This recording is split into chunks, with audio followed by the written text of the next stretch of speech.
అండి, నమస్తే. నేను మీ శ్రీజ. వెల్కమ్ టు మన ఇంటి థింగ్స్. అందరికీ ముందుగా వినాయక చవితి శుభాకాంక్షలు అండి. ఈరోజు వీడియో వచ్చేసి తుమ్మికూర అండి. అది ఏంటంటే వినాయక చవితి రోజు స్పెషల్గా చేస్తారండి అందరి ఇళ్ళల్లో. సో అది ఈజీ వేలో ఎలా చేసుకోవాలి, అలాగే బిగినర్స్ ఎలా చేసుకోవాలని చూపిస్తాను. మనకి ఇలా మార్కెట్లో దొరుకుతుందండి, బయట ఈ విధంగా ఉంటుంది. సో దాన్ని సపరేట్ చేసుకొని ఒక గిన్నెలో పెట్టుకుందాం. తర్వాత మనకి ఓవర్ నైట్ నానబెట్టుకున్న శనగలు అండి. ఓవర్ నైట్ నానబెట్టుకున్న తర్వాత నెక్స్ట్ డే మార్నింగ్ ఇలా కొన్ని తీసుకొని మన కర్రీకి సరిపడా బాయిల్ చేసుకొని పక్కన పెట్టుకుందాం. తర్వాత మనం ఇందాక చేసుకున్నాం కదండి తుమ్మికూర, ఈ విధంగా ఉంటుంది. సో దీన్ని మనం ఒక గిన్నెలోకి వేసుకొని దాన్ని వాటర్ పోసుకొని మంచిగా కడుక్కోవాలండి. ఎందుకంటే చిన్న చిన్న డస్ట్ ఉంటుంది దానికి, ఇసుక. సో అది వెళ్ళిపోవాలంటే ఒక 3 times 4 times అయినా మనం బాగా నీట్గా వాష్ చేసుకోవాలండి. ఎందుకంటే ఇసుక తినేటప్పుడు ఇబ్బందిగా ఉంటుంది కదండి. సో అది ఏమీ లేకుండా మంచిగా కడిగేసుకోవాలి. తర్వాత మనం అదే గిన్నెలో పెట్టుకొని కొన్ని వాటర్ పోసుకొని మనం స్టవ్ పైన పెట్టుకొని ఉడికించుకోవాలండి కూర ముందుగా. సో మూత పెట్టేసుకొని ఉడికేసుకుందాం. తర్వాత అది బాయిల్ అయ్యేలోపు మనం కర్రీకి కారం ప్రిపేర్ చేసుకుందామండి.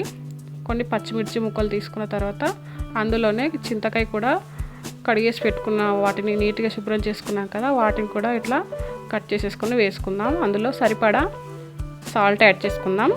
తర్వాత అందులోనే పసుపు కూడా యాడ్ చేసుకోవాలి. సో వినాయక చవితి రోజు స్పెషల్గా చేసుకునే వంటకం అండి ఇది. చింతకాయ అలాగే పచ్చిమిర్చి పేస్ట్ని యాడ్ చేసి ఈ కర్రీ చేస్తామండి. సో ఈలోపు మనకు కూర ఉడికిపోయిందండి, తుమ్మికూర అనేది.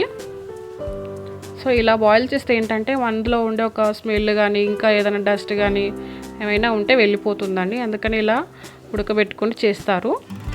సో ఈ వాటర్ని అంతా మనం ఒక స్ట్రైనర్లో స్ట్రెయిన్ చేసుకుందాం. ఈ విధంగా ఇలా చిల్లుల గిన్నెలో వేసుకుంటే ఆ వాటర్ అంతా వెళ్ళిపోతుంది. సో మనం ఈలోపు కర్రీకి పోపు పెట్టుకుందామండి. ఒక వెడల్పాటి గిన్నె పెట్టుకొని అందులో ఒక 2 spoons ఆయిల్ యాడ్ చేసుకుందామండి. తర్వాత మనకు ఆయిల్ హీట్ అయ్యాక అందులో మనం ఆవాలు అలాగే జీలకర్ర యాడ్ చేసుకుందామండి. తర్వాత ఒక 4 ఎండుమిర్చి. ఈ ప్రాసెస్లో చేస్తే కుకింగ్ చేయరాని వాళ్ళు కూడా ఈజీగా చేస్తారండి.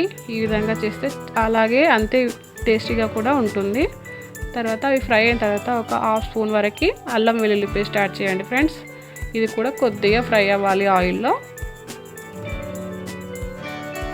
తర్వాత ఇది ఫ్రై అయిన తర్వాత మనం ఇందాక మిక్సీ పట్టుకున్నాం కదండి పచ్చిమిర్చి అలాగే చింతకాయ, రెండింటి పేస్ట్ చేసాం కదా, దాన్ని కూడా ఒక 2 spoons వరకు యాడ్ చేసుకోండి. మీ స్పైసీనెస్ తగ్గట్టుగా యాడ్ చేసుకోండి. కర్రీలో